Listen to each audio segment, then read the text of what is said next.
जब भी आप ब्रज में भ्रमण करने के लिए आओगे तो कान्हा जी की लीलाओं का ही आनंद लोगे, क्योंकि कान्हा की लीलाएं तो अनंत हैं। कहते हैं ना, हरि रूप अनंत हरि कथा अनंता।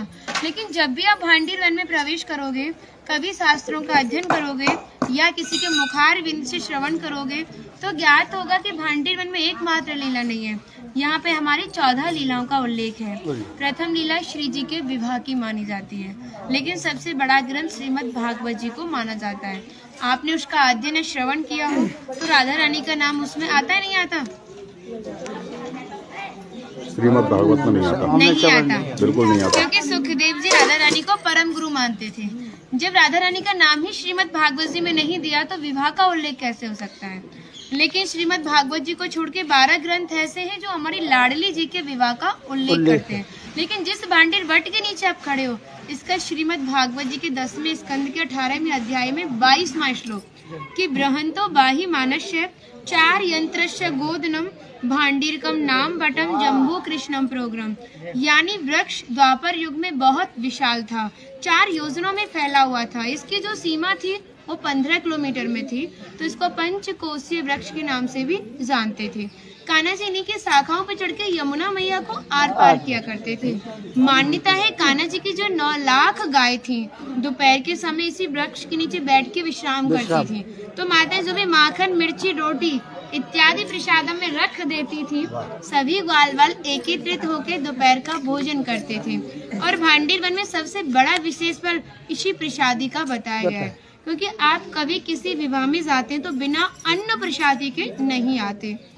आप तो लाडली जी के विवाह स्थली आए हो। यहाँ पर जो दुर्वासा मुनि थे, जो दूब घास होती है उसी का रसपान करते थे। ब्रज की गोपियों ने इसी वट वृक्ष के नीचे उनको 56 प्रकार के व्यंजन खिलाए थे।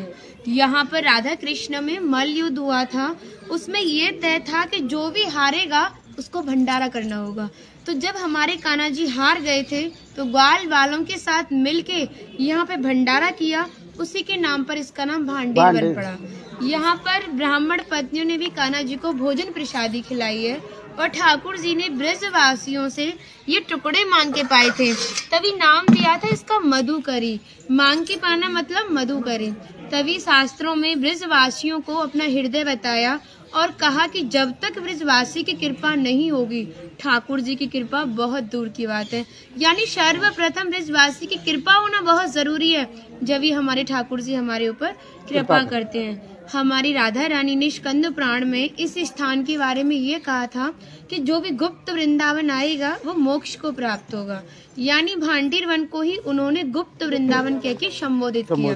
तो कान्हा बोले, तुम इतनी बड़ी बात को कह रही हो, लोग पाप करेंगे और सीधे दौड़े भांडीर वन चले जाएंगे, क्योंकि आपने तो मोक्ष धाम ही भांडीर वन को कह दिया। तब हमारी लाडली जी ने कहा, नहीं कान्हा, मैं जिस पर विशेष कृपा करूंगी, जिसके प्रति मेरी भक्ति भाव दोनों सच्चे हैं और भक्त मेरी शादी में उपस्थित है।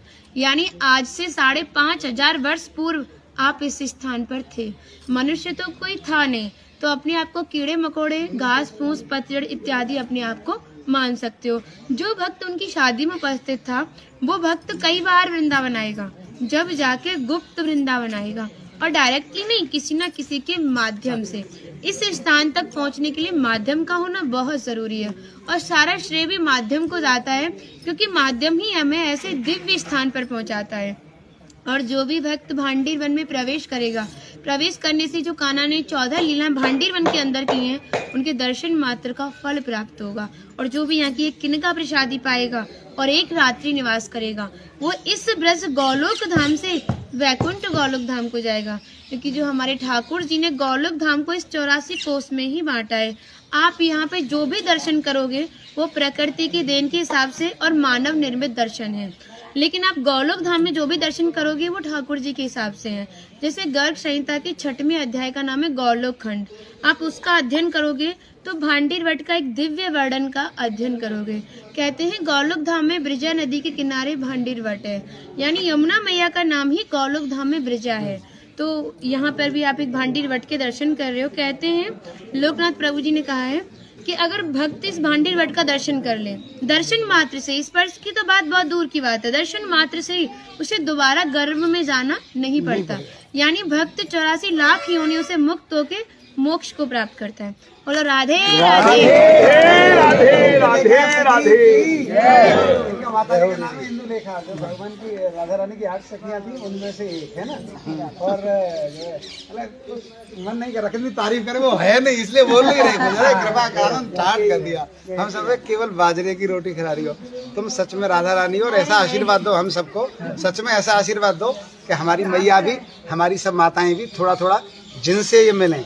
देखिए भक्ति का स्तर है, एक इतना बड़ा एक इतना है, तो इनको जो इनसे छोटी भक्ति में ये भी उनको कुछ ऐसी बातें बता के भगवान की ओर आकर्षित करें। सबको ऐसा आशीर्वाद दो। आप ब्रजवासी हो इसलिए सक्षम हो, दे सकती हो। बढ़े और ब्रज में वास मिले।